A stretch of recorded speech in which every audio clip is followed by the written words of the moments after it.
नमस्कार, मैं doctor सुनेत्री Singh. Doctor सुनेत्रीज़ Ayurveda की इस यूट्यूब सीरीज़ में आपका स्वागत करती हूँ।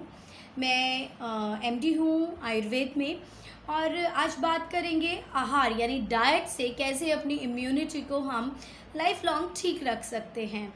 तो सर्वप्रथम भगवान धन्वंतरि को प्रणाम करते हुए अपने गुरुओं को प्रणाम करूँगी। गुरुर्ब्रह्मा गुरुर्विष्णु गुरुदेवो महेश्वरा गुरु साक्षात परम ब्रह्मा तस्मै श्री गुरुवे नमः। सभी गुरुओं को मेरा प्रणाम। हम बात करेंगे आहार से। आज कोरोना की इस विषम परिस्थिति में हम देख रहे हैं कि सारा विश्व किस तरह इस त्रासदी को झेल रहा है। तो हर तरफ बात हो रही है आयुर्वेद की और आयुर्वेद की श्रेष्ठता की। बहुत सारी औषधियों से आयुर्वेद के माध्यम से इम्यूनिटी को बढ़ाने की बात हो रही है।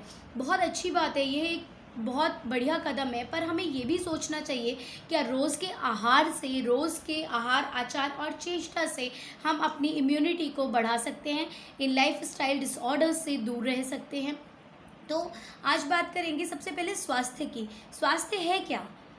सिर्फ फिजिकल वेलबींग या सिर्फ हमारी रिपोर्ट्स का नॉर्मल आना या फिर कुछ और? तो आयुर्वेद की जो परिकल्पना है वो बहुत ही सुंदर है। आयुर्वेद में कहा गया सम दोष सम आग्निश्च सम धातु मिल क्रिया प्रसन्न आत्मेंद्रिय मन स्वस्थ इति अभिधीयते। स्वास्थ्य क्या है? स्वस्थ है जिसमें दोष, जो कि आयुर्वेद में दोष बताए हैं, वात पित्त कफ, उनका सही तरीके से काम करना, हमारी बॉडी के एनहांस करने में, बॉडी के को न्यूट्रिशंस देने के लिए, सम धातु, हमारी जो 7 धातु हैं, रस रक्त मांस मेद अस्थि मज्जा शुक्र, 7 टिश्यू लेवल्स पे हमको न्यूट्रिशन देने का और बॉडी फंक्शंस ठीक होने के लिए सम धातु, ठीक है। मलह क्रिया, मल जो हमारे 3 मल हैं, मूत्र पुरीश और श्वेत, लाइक हम मोशंस जाते हैं, बावल हमारी मूवमेंट है, ठीक है, और हमारा यूरिनेशन है, ये किस तरह से होता है और हमारा स्वेटिंग किस तरीके से होती है। और मल की क्रिया के साथ साथ एक अग्नि का शब्द यूज़ किया गया है। ये अग्नि क्या है? अग्नि बहुत सारी चीज़ें, आयुर्वेद में अग्नि की अलग अलग परिकल्पना है। धातु अग्नि है और डाइजेस्टिव फायर है। यहाँ हम बात करेंगे डाइजेस्टिव फायर की।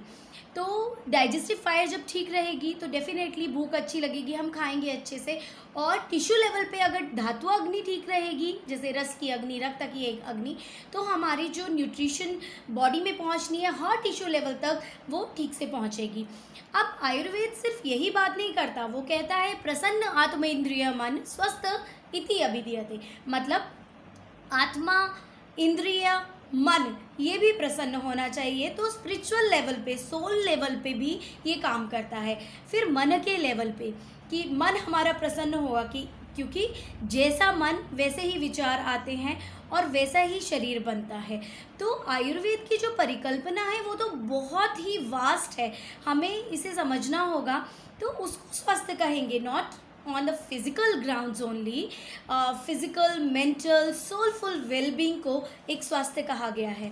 अब स्वास्थ्य को अटेन करने के लिए भी आयुर्वेद में बहुत सारी चीज़ें बताई गई हैं, लेकिन 3 मेन उपस्तंभ उसमें बताए गए हैं: आहार, निद्रा और ब्रह्मचर्य। आहार मतलब हमारी डाइटिक हैबिट्स, निद्रा स्लीप एंड ब्रह्मचर्य इज सेलिबेसी। अब मैं आगे की सीरीज़ में इन सबको एक्सप्लेन करूँगी और मेरा एक ही मोटिव रहेगा, आप लोगों को आसानी से, बहुत ही आसान तरीके से आयुर्वेद में किस तरह से आहार आचार और चेष्टा को हमें करके अपने स्वास्थ्य को अटेन करना है और हमें मन से और शरीर से किस प्रकार से स्वस्थ रहना है, वो मैं आपको समझाने की कोशिश करूँगी। मेरी सारी त्रुटियाँ मेरी हैं और अगर मेरे मुख से कुछ भी अच्छा ज्ञानवर्धक निकला तो उसका श्रेय मैं अपने गुरुओं को देती हूँ।